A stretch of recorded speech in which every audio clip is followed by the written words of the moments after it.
Carlos, vous pourriez regarder cette navette-là. On pense que peut-être qu'on va la changer. Regardez. We're at Chopard's in Geneva, in the creative workshop. Here, the most important material is gold. C'est du bon or, 18 carats. C'est un travail qui exige une grande minutie, beaucoup de concentration. Chopard is one of the most prestigious jewelers in the world. Artisans work on exceptional pieces in yellow, pink and white gold. Alors là, Frédéric est en train de travailler sur une des 5 pièces qui sont annoncées cette année. C'est pour Kate Blanchett, c'était pour la Golden Globe. The raw material is stocked in the basement of the workshop. Gold bars worth 30,000 euros per kilo. Theo is in charge of the gold foundry, and for security reasons, he wishes to remain anonymous. Là, je vais livrer 12 kilos d'or fin à notre atelier fonderie pour faire une mise en alliage d'or. He has nearly 400,000 euros worth of gold on his little trolley. These gold bars are made in Switzerland. However, the country doesn't have any active mines. So, where does this precious metal come from? Apparently, it's a mystery. On n'a pas de possibilité de connaître l'origine de cet or en dehors de la société qui a donc fondu cet or, puisqu'il provient de différentes origines de récupération d'or très anciens et récents, d'or de provenance minière. C'est pas possible aujourd'hui de tracer cet or-là.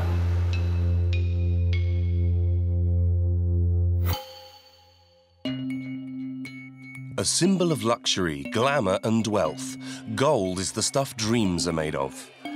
It sparkles on the most beautiful women in the world, as well as in the bank vaults. But gold also has a dark side. It has financed civil wars and led to ecological disasters and human rights abuses. In Africa and Latin America, gold can be a curse. So who is buying this dirty gold? Switzerland produces 70% of all the gold bars that are made in the world. From Peru to Dubai, we have been on the trail of dirty gold. Yeah. Unmasked brokers. There's no transparency. Welcome to a world of trafficking and full of lies. The world of dirty gold.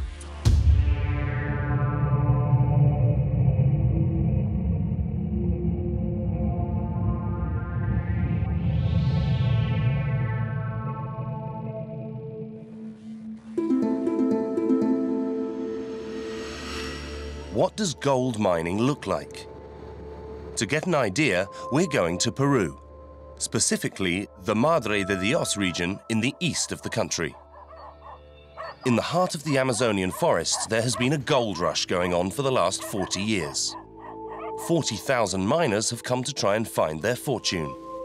Here, gold is everywhere, in the form of particles, in rivers and in the soil.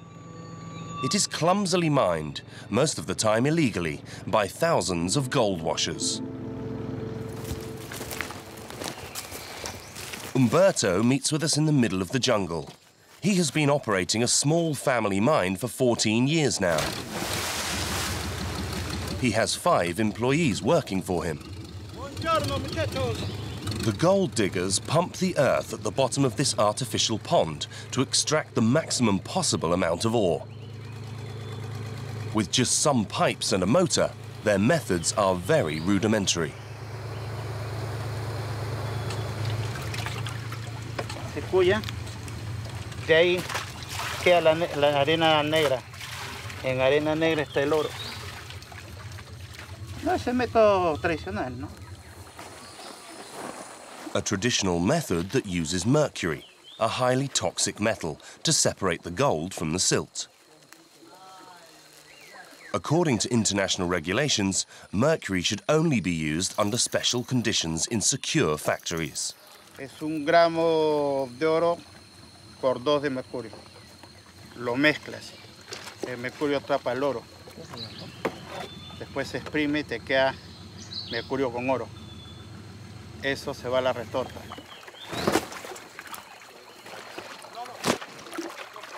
¿No es peligroso la caminada en el mercurio? No, esta mayormente nosotros pisamos con botas. ¿No tiene botas? Sí, es que está apurado por estar pisando así descalzo. Umberto's men find between 4 and 60 grams of gold per day using this method.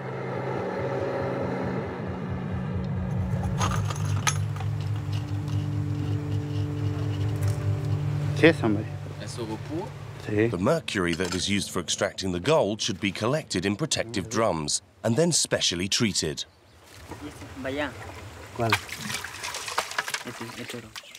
But here it is just poured into the river, and the highly toxic vapor it produces is dispersed into the atmosphere.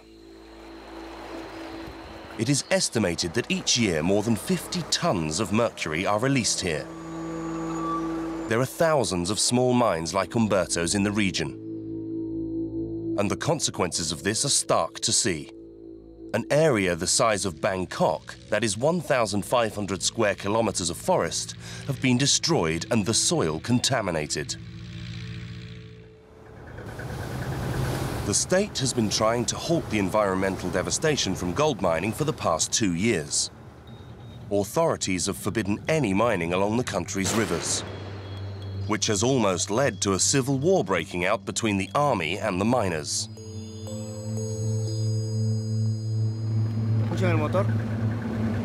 Jesus Menacho is the captain of the country's navy. The Peruvian authorities want to demonstrate to us that they are keeping house. Mira, el motor está trabajando, están succionando el agua y enfoquen en la tolva cómo está cayendo todo el agua con el sedimento del fondo del río. ¿Lo saben que es prohibido? Saben. No sabemos si ellos saben, pero el dueño debe saber. ¡Maestro! ¡Flaco! ¡Apaga el motor! Ustedes están realizando dragados en río, lo que está prohibido por ley. Se va a proceder a su intervención, ¿ya? A pasar para los dos trabajadores. El fiscal ha dispuesto su detención y la prisión es de 4 a 8 años. Their methods are radical. Each barge is blown up with dynamite. Gold fever has turned Madre de Dios into the Wild West, with its very own sheriffs and outlaws. Despite the risks, miners continue to flock here. And towns to cater for them have sprung up from nowhere. They don't have official names. This one is just called Kilometer 108 by its inhabitants. Just like in the Western films, there are mainly hostels and bodegas. The trafficking of women has also become a successful business here. Adolescents who have come to work as waitresses end up as prostitutes. We film with a hidden camera. In this bar, the girls trying to entice us are very young. Some of them aren't even 15 years old. ¿Por qué vives acá?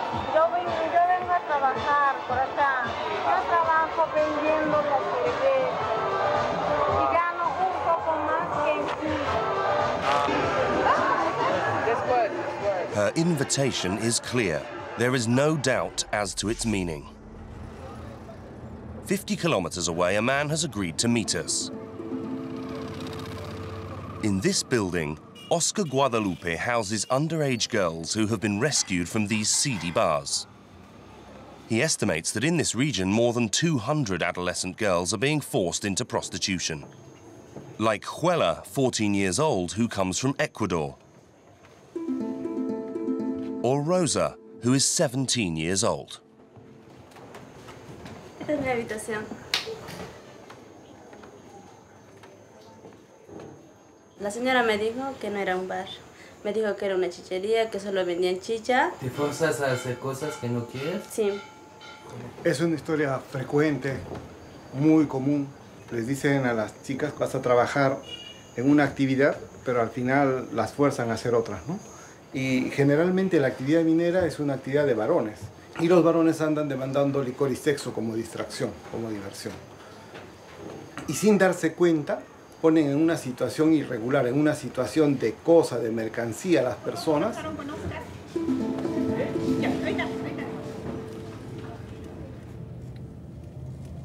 The dark side of gold is the destruction of the environment, human exploitation, and the settling of scores. In this world of violence, there are clans that fight each other for the control of mining territory. Como no existe ninguna seguridad, siempre guardan su dinero en ellos, ¿no? Y cuando alguien tiene un poco más de dinero, es muy sencillo cometer algún acto ilícito y robarle, ¿no? Hacerle daño, también. Toman y se matan. There is one woman who, with her clan, controls the region's largest territory.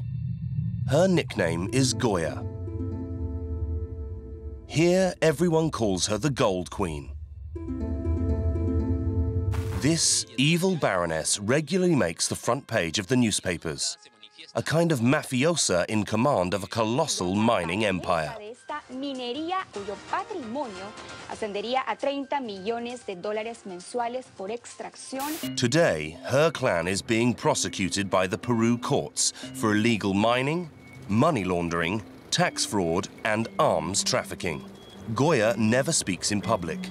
It is her daughter, Maruja Baca, who takes center stage to deny all of the accusations. Totalmente inexactas, ¿no? Afecta a mi familia, afecta a mis padres, a mis hermanos y a todos nosotros, ¿no? We want to find out who Goya is selling her dirty gold to.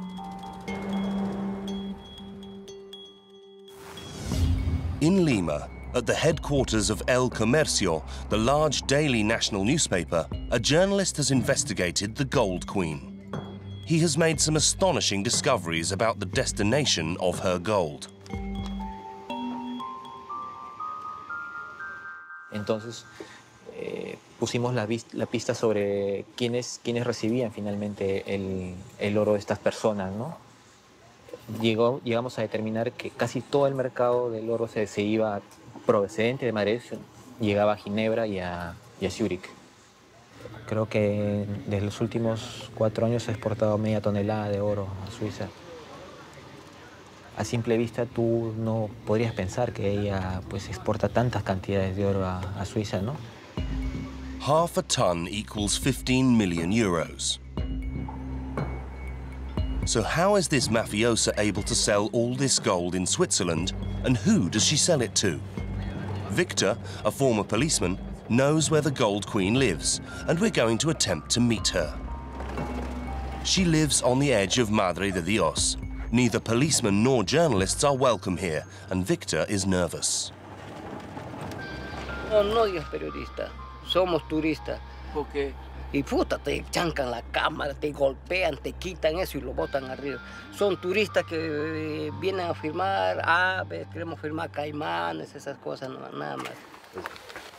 Tengo un arma. ¿Te usa? Siempre vale prevenir que después que lamentar. We cross the river to get to her village. On the riverbank, taxi drivers are waiting to pick up the rare visitors. We discover Goya, the Gold Queen's mining empire. Everywhere here, the ground is being ripped open by diggers and bulldozers. Ya no hay selva virgen, ve usted todo. Feo le dejan, ¿no? Y ese tierra ya no crece nada. In town, we film with a hidden camera. Arriving in front of Goya's house, we find armed guards ensuring that it remains secure. We say that we have an appointment with the Gold Queen, and they allow us to enter. In the courtyard are dump trucks and diggers. Upstairs, they make us wait on the balcony.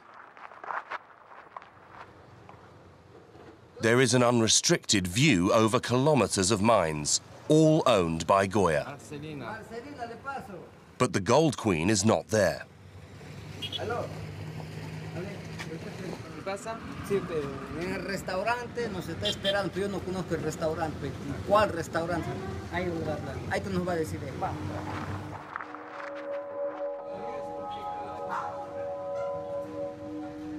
We meet Goya wearing a hat here in one of the town's restaurants. Her daughter Maruja is at her side. We say that we are journalists and they refuse to be interviewed. Sí. Al tener este tipo de entrevistas, así anteriormente utilizado por otros medios, por el momento todavía no estaríamos así. A ver, y me viste que trabaja, a ver, sacaran kilos. No, We want to find out where the gold they produce ends up. Hay artículos que dicen que el oro del Madre de Dios se vende a Suiza. ¿Se vende a Suiza o no? No sabemos. Venden solo a... Aquí venden. Aquí. ¿Y a quién lo vende aquí? Sí. E&M is a gold exporter, an intermediary between the miners and the world's buyers. E&M has trading posts all over the region. Trading posts like this one, where it's forbidden to film.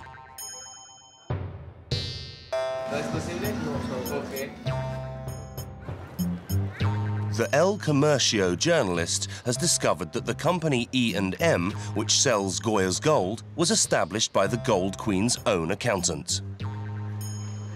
Él a la vez es contador de una gran productora de oro de Madre de Dios, considerada ilegal actualmente, investigada por lavado de activos, y a la vez es el dueño de la empresa E&M Company, que es una de las grandes empresas que envían cargamentos de oro a Suiza. La señora envía su producción a Suiza a través de su contador. Now we want to know which Swiss company buys E&M's gold. A company specializing in economic intelligence stores sensitive data about gold exports on the top floor of this building. The data concerning E&M is confidential and comes from the customs office. Claro, aparecen todos los datos de los documentos, o sea, el importador nacional, el exportador extranjero, el consignatario y todos los datos de valores, todos los datos. We ask her to print the statement showing all of E&M's gold exports. Esta línea aparece el año y el mes del embarque. Luego aparece la compañía que exporta, que es E&M Company, el país de destino, y es Suiza. Nombre de la empresa que compra, que es Metalor Technology. Metalor, a Swiss company which is the #1 gold bar manufacturer in the world. Its role is to purify the gold and then melt it.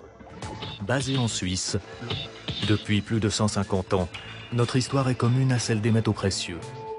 This document proves that in 2013, up until November, 100% of the gold exported by E&M was sent to Metalor. So it is clear that there is a link between Switzerland's #1 gold manufacturer and Goya's mafia family. The same gold that has devastated the entire region, a reality that is very far removed from the image presented by Metalor's promotional video. Nos produits nous sont fournis par la nature. En échange, nous lui garantissons notre loyauté. Prendre soin de l'écologie, c'est une des missions de Metalor. We decide to ask Metalor for an explanation and, as it happens, the Swiss company is participating in a conference held here in Lima. We manage to get ourselves an invite.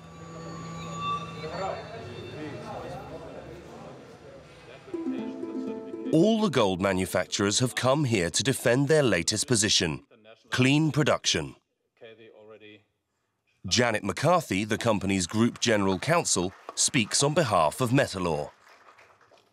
We are dedicated to being an important actor in responsible and ethical supply chains, responding to consumer demands. In essence, you can see there is a lot of regulation to make sure that every gram that we source goes through a very stringent protocol. Thank you very much for listening to me today. Every gram will be monitored. During the coffee break, we asked the Metalor official for further details. Bonjour. Hello. Bonjour. Vous parlez français? English? English. Ah, okay. Where does come the rest of the gold imported from Peru? From, sorry, this... Do you import, for example, gold from Madre de Dios? No, we do not. We trace every single gram that is provided to us, so we no longer source from the region. But for example, when you see this document which came from the duties, for example, this company who buy exclusively his gold from Madre de Dios, it was involved in buying the gold of a Baca family. It's illegal. I know the company. The company has made a decision to no longer source from this region, but I can say that the sourcing for any company that is subject to due diligence through our company goes through extensive due diligence. And so how do you do it? You go and see this company and you say, don't buy any more the gold from this. A man interrupts the conversation. You want to comment on E&M? Later, maybe. Now she's going to make a presentation. We see that you're still buying gold. No, we're not. The company, as I said, the company made a decision that we don't source from the region. Could you excuse us for a moment? Sorry? Could you excuse us for a moment? Yes, of course. Extraction operation complete. That is the last we will see of Metalor's managers.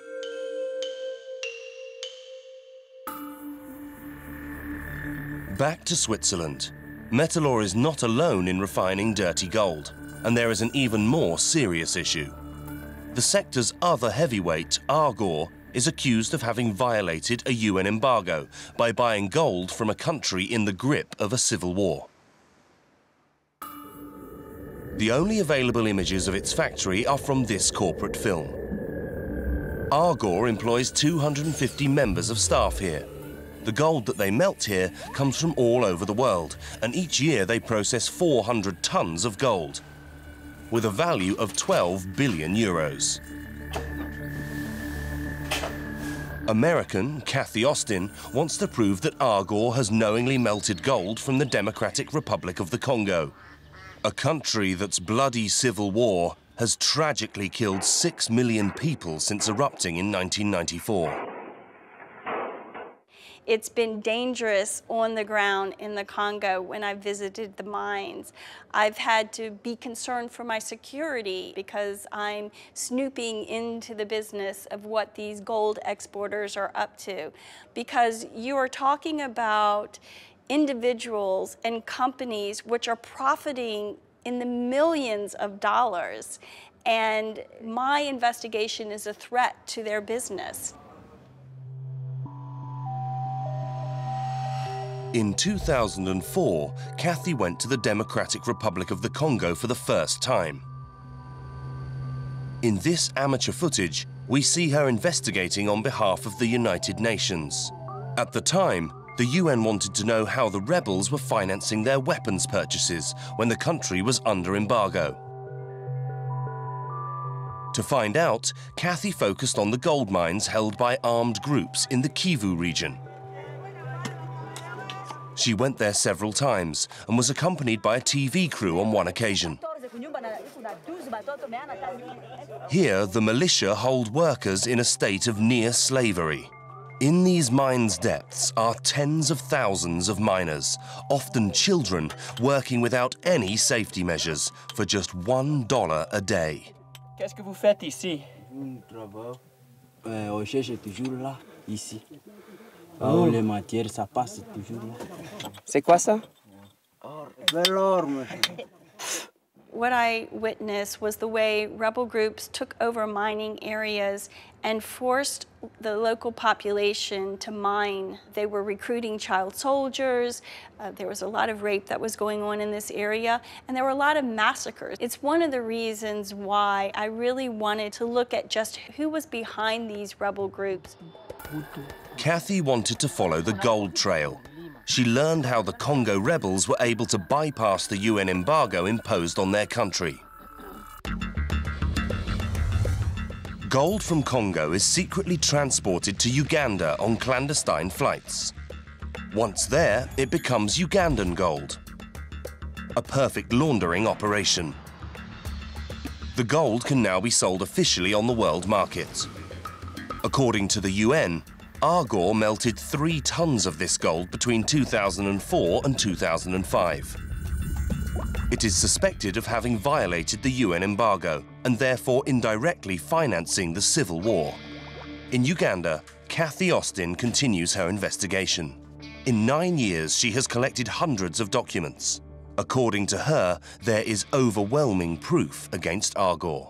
What we see in the case of Argor Herreras is that they were actually taking gold that they knew was from the DRC and illegally laundering that into the global financial system. Now Kathy wants Argor to be brought to justice. She is assisted by the NGO Trial, which is specialized in the legal fight against impunity. These lawyers have analyzed all of the documents that she has collected, like this export license, which clearly shows that the gold comes from Congo. A license that was given to an Argor intermediary, Uganda Commercial Impex. And then this second document, an air waybill from the Emirates Airline Company. It shows that this intermediary, Uganda Commercial Impex, sent gold to Argor in Switzerland. C'est le lien donc, qui nous permet fidèlement de reconstruire la chaîne entre la Suisse et la République démocratique du Congo. Et pour qu'après on puisse reprocher à une compagnie d'avoir blanchi des éléments provenant d'un crime, en l'occurrence ce crime de guerre, il faut démontrer qu'elle avait connaissance ou qu'elle aurait dû présumer de l'origine criminelle de ces torts. The NGO Trial has decided to make the wider public more aware of this matter. On the 4th of November 2013, they call a press conference. Trial's director, Philip Grant, announces that he has just brought evidence to the court in order to open a criminal investigation.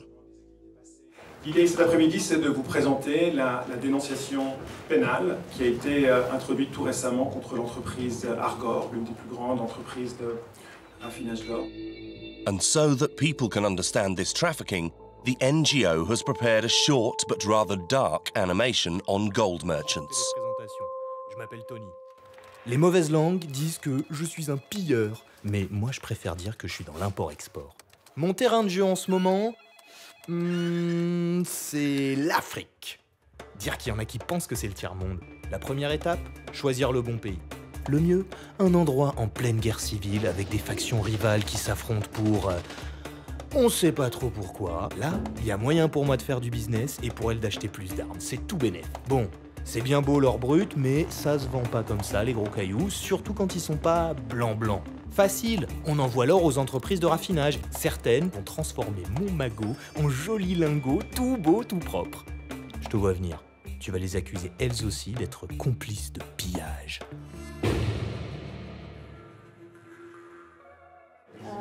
When the conference ends, Kathy and the team of lawyers will be rocked by an unexpected telephone call. Ok, ah, c'est bien ça, merci. Panique totale chez Argor. Réunion de crise, panique totale chez Argor. Enquête pénale ouverte. The Swiss courts open a criminal investigation against Argor for complicity in war crimes and laundering. Today, Something which has never happened before. I'm just amazed. It's just an amazing moment. Kathy's 9-year investigation has paid off. Obviously, I'm speechless. For the first time, a Swiss gold refiner is in danger of having to justify itself in front of a tribunal. Le signal que ça donne aux entreprises qui participent dans cette chaîne qui va du pillage jusqu'au blanchiment est extrêmement fort. Là, aujourd'hui, c'est une grande victoire pour la justice. Ouais. That was good. Thank you for saying that, because I can't say anything right now. I'm just... The courts will decide if Argor were aware of the criminal origin of the gold.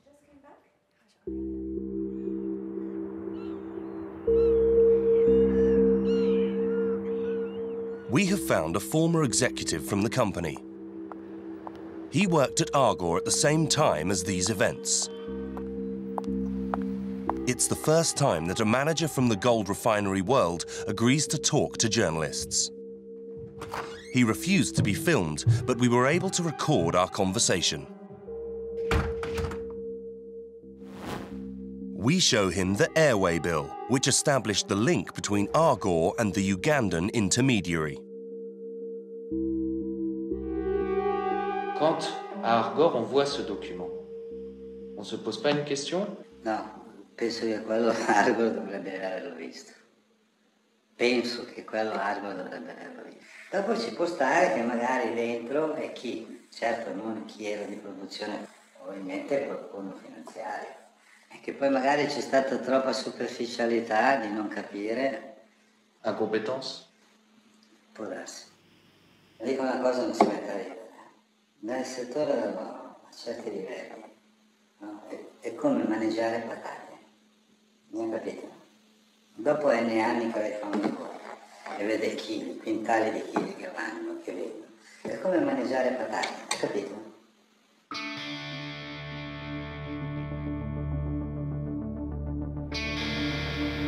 We try to speak to Argor, but the company claims that they were never aware of the real origin of the gold and refuses to be interviewed at all. Il y a un certain nombre de personnes qu'on a interviewées qui portent des accusations quand même très graves à l'égard de l'entreprise. Il y a une ouverture d'enquête de la part du ministère public et c'est quand même très embêtant qu'il n'y ait pas de réponse de l'entreprise et des explications. Je crois que, comme je vous dis, il n'y a pas de nouveaux éléments pour répondre. Argor will not say anything else.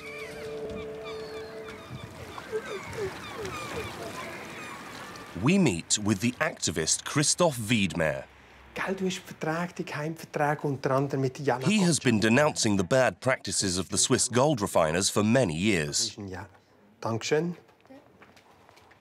In April 2013, they took advantage of the World Watch and Jewellery Show, the Basel World in Bale, to attract attention to the cause. His NGO deployed this giant sign: Basel World, Stop Dirty Gold. I believe that they know much more than what they say, because they have their people on place and they know exactly what happens on the place. They only stop buying once it is already a scandal. And we want them to become much more engaged and really not to buy true dirty gold. There is a total lack of transparency on the gold circuit. The precious metal arrives in Geneva or Zurich by plane and then is transported without passing through customs to free ports.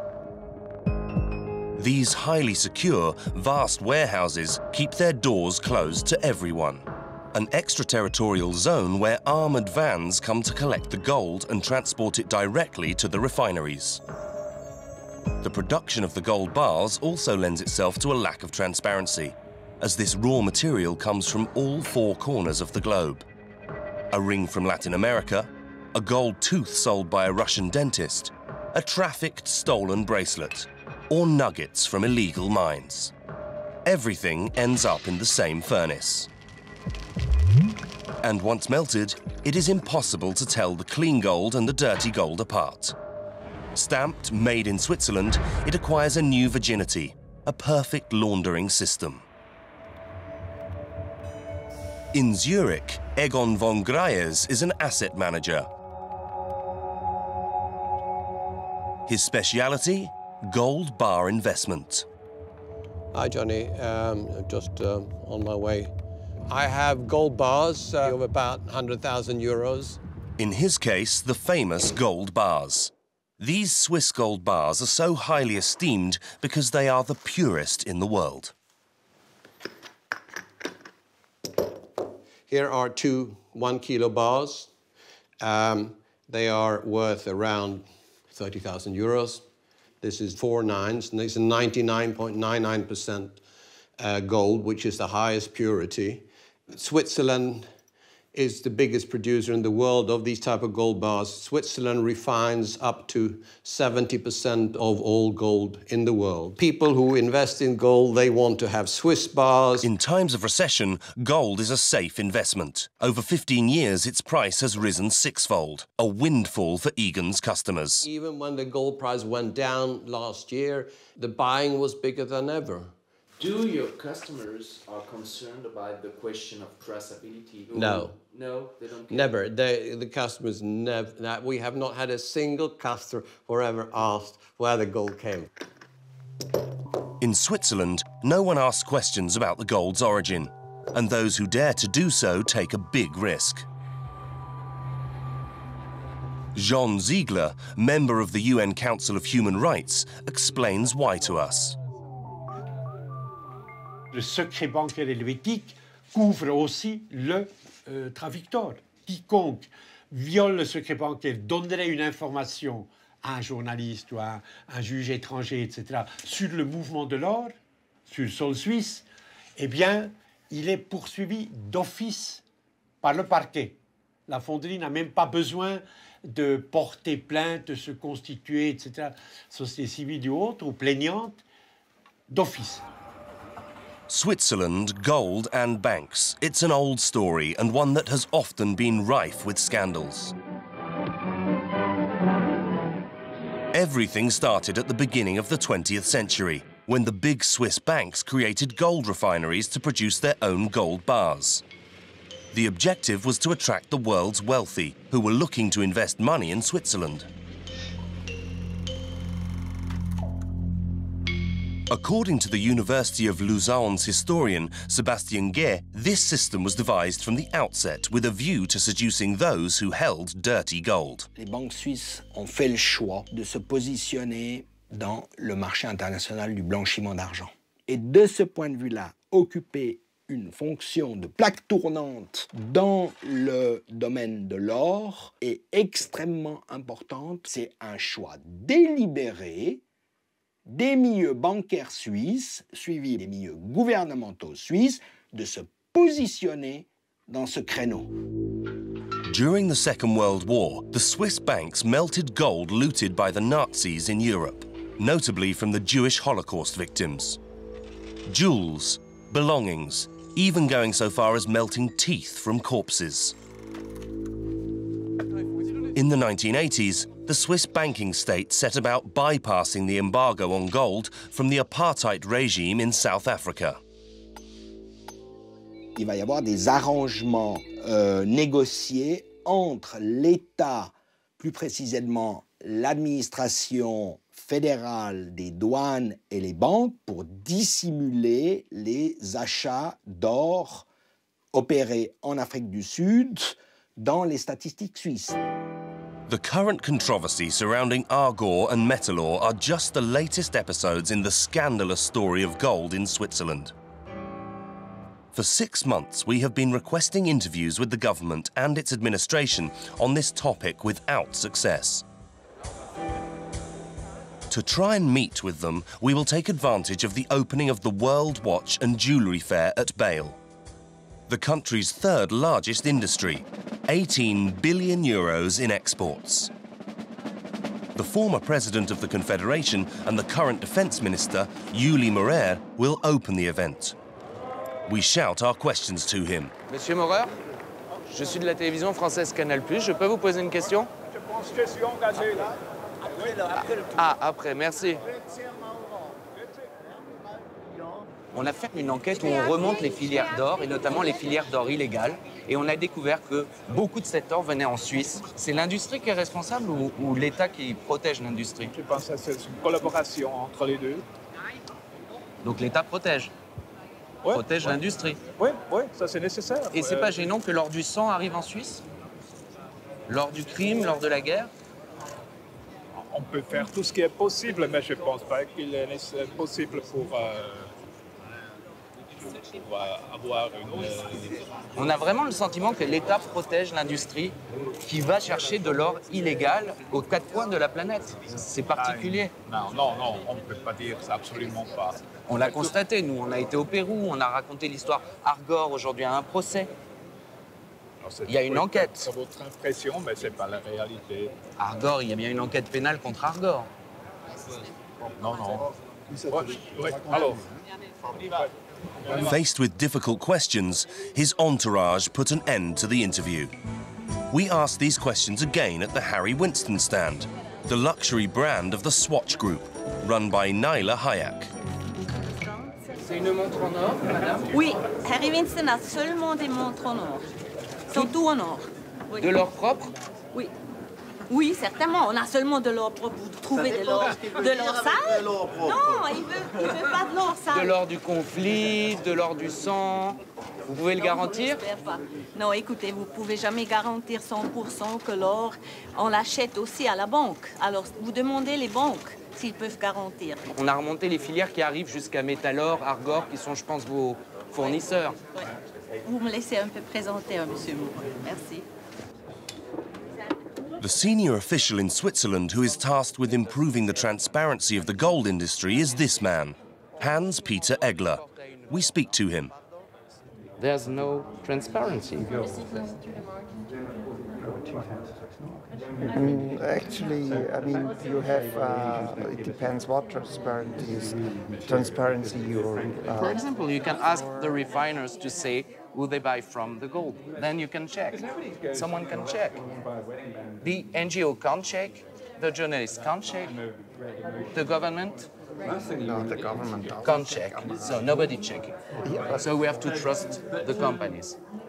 And then you have dirty gold who is coming into the country. To remind you that it was explicitly said that you shouldn't film here. Their annoyance is important because the Swiss state has been under pressure for the past 4 years to put its industry in order. Well, good morning, everyone. In 2010, Obama passed a law that demanded greater traceability for all gold that comes out of a war zone. Measures that are also imposed on all OECD countries 2 years later. From 2014, Switzerland has committed to publishing the gold importation data for each country. It is a small first step. Since legislation has been strengthened, another country has taken up the reins of the business of dirty gold: Dubai.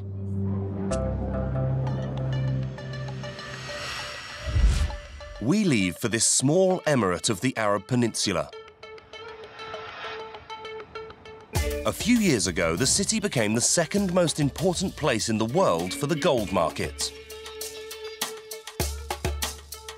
Here, the yellow metal is everywhere, on the bodywork of cars and even in souvenir shops. Mini bars of pure gold that cost more than 400 euros. Dubai's nickname definitely suits it very well. The City of Gold. C'est de l'or 18 carats. Bon, bah, cette pièce-là, elle coûte 250 000 euros. Et il y a de la clientèle pour acheter ça? En Europe, non. Ici, oui. Since worldwide gold regulations became more strict 2 years ago, Dubai's turnover in the gold business has increased sixfold. Here, traders fall over themselves to sell off their gold, mainly through the gold souk, the jewellery market. Here, every single workshop is happy to buy gold, whatever its origin. If I come with 1 kilo, can you buy it? Yeah, quantity is not a problem. 10 kilos? Yes, yes. If I'm buying gold from a different country, then I would need the Dubai customs people. If they have cleared it, means it's fine. Here you are legal. Yeah. But do you know if the other one are or not? Almost everybody asks for the documents. Okay. Yeah. Almost. Yes. Nearly everybody, an almost confession. With a hidden camera, we return to the gold souk market and pretend that we are gold sellers. Do you know where we can sell gold? You want a gold sale? Yeah. We make out that we want to sell a kilo of Ugandan gold and half a kilo of gold from the Congo. Gold that is under an embargo that, in principle, no one should buy. However, it only takes a few minutes for us to find a taker. I have 1 kilo official. and I have like half a kilo less official. Do you buy it or you don't? There's a problem to buy. You have kilo of papers? 1 kilo you have paper, right? 1 kilo papers from Uganda, okay. Half a kilo I have paper, but from Congo. Okay, I'll talk to one of my friends. If they say yes, then we can do it. Okay. If he say yes, I'll talk to him. Okay. How do you pay? We'll pay in cash. In cash. Thank you very much. The seller calls us back a few hours later. He agrees to buy all our gold. A trader who regularly works in Dubai anonymously confirms to us that this happens all the time. Ils se dirigent vers le gold souk, viennent avec leur valise et ils vendent des sacs de plastique qui contiennent des kilos de pépites d'or. Ces gens-là, ils vont vendre l'or qu'ils amènent à Dubaï en dessous du prix du marché. Donc ils trouvent problème. Il va dire non. But to get to the gold souk, first you have to pass through customs. In Dubai, they don't pay much attention, as maintains this former UN expert, with documents to support his assertions. This is for the export of 500 kilograms of gold from the DRC. There's no original, this doesn't exist. This is purely invented. This is just a logo plucked from the internet. Once they arrive in Dubai with this airway bill, yeah, they're able to clear customs. There's no check on the certificates of origin. So the gold enters in Dubai, yeah? The trace is lost thereafter. Once it has arrived on their territory, Dubai's refineries will retrieve this gold that is supposed to be under embargo. One of them, Emirates Gold, who the UN has pointed the finger at, opens its doors to us. This refinery was created by a former manager of a big Swiss refinery. Today, it is his son, the managing director, who meets us. Is this 10? 10, 20, 30, 40, 50, 60, 70, 70 kilos. Donc 4,728, 2,8 millions de dollars. We ask him about the UN report that came out in 2009.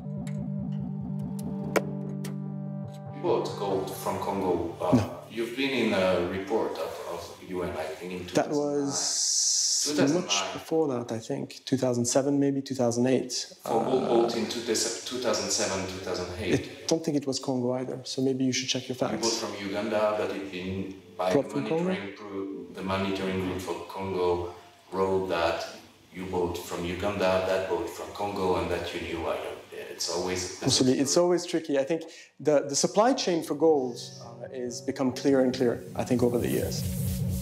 Emirates Gold says that it is now one of the good guys in Dubai. But what about all the others? To talk about this, we are met by Ahmed bin Sulayem. He is in charge of overseeing gold trade in the Emirate. Okay, looks like a busy desk. In his office on the 50th floor, he sweeps aside all the criticisms leveled at his country. Where's the evidence? Where's the issue? And then you see a different story. It's over 20% of gold trade comes through Dubai.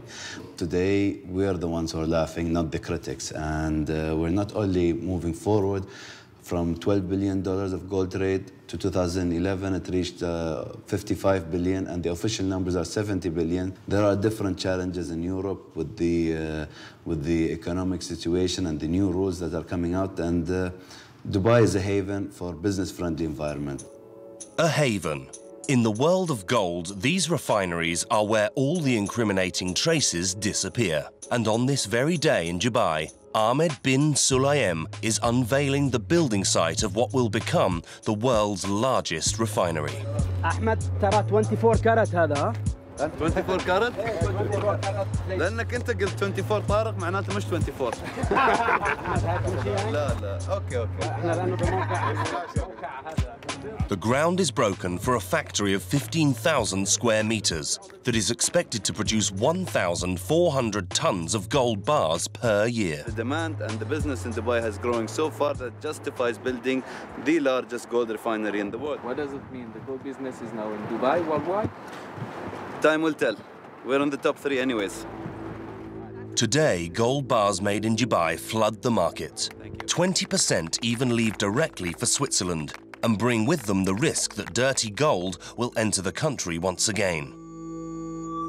In this business, nothing is lost. Everything is transformed. Is dirty gold inevitable? We return to Chopard in Geneva. The jeweler has found a solution. He has partnered the company with an ethical organization called Fair Mind. This gold is produced by artisanal miners according to strict regulations. The result? Less pollution, less poverty, and less damage to society. Là, on retrouve donc de l'or fin sous forme de granules qui a été extrait dans des mines artisanales. Depuis la mine jusque sur le marché, on va s'assurer que la traçabilité de cet or soit effectuée. Aujourd'hui, les quantités disponibles sont assez faibles. Pour Chopard, on s'est engagé à produire à moyen terme ou court terme environ 5 à 10% de nos composants en or provenant d'origine Fairmind. Donc nous essayons de contribuer à cette évolution pour que plusieurs mines puissent se certifier et produire toujours davantage. Chopard launched its ethical collection at the Cannes Festival in 2013. Its ambassador, Marion Cotillard.